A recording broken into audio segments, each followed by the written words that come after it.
Sometimes you die. Not as a punishment, not as feedback, just because that's how the game works.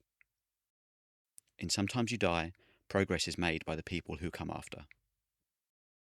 And those people are walking and jumping on what was left behind. This is a tiny mobile game. It was made by one person.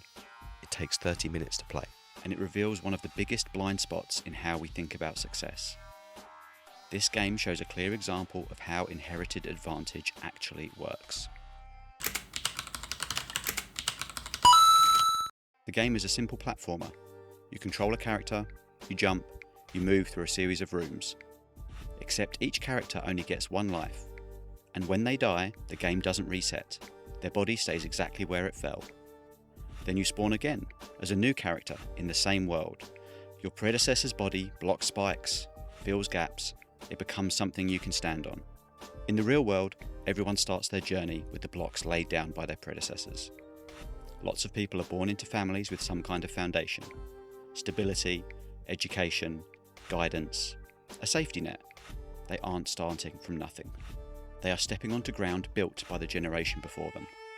Not every family gets to benefit from this mechanic in the same way, however.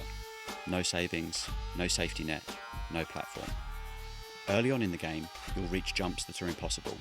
The gap is too wide, the spikes are unavoidable, so a character dies. And then the next character walks forward and uses that body as a stepping stone on the path to progress.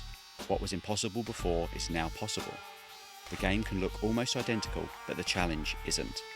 The successful character did not face the same level as the first one.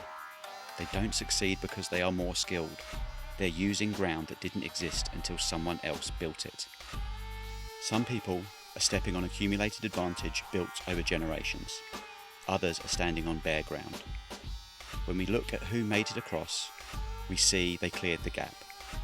We assume their jump was as hard as anyone else's. And maybe it was. Maybe they made it by a pixel and clung on by their fingernails. Or maybe they took an easy hop from a spot that someone else made for them. Progress doesn't just come from effort, it comes from what was left behind. Sometimes we die, and sometimes progress only happens because of where someone else fell.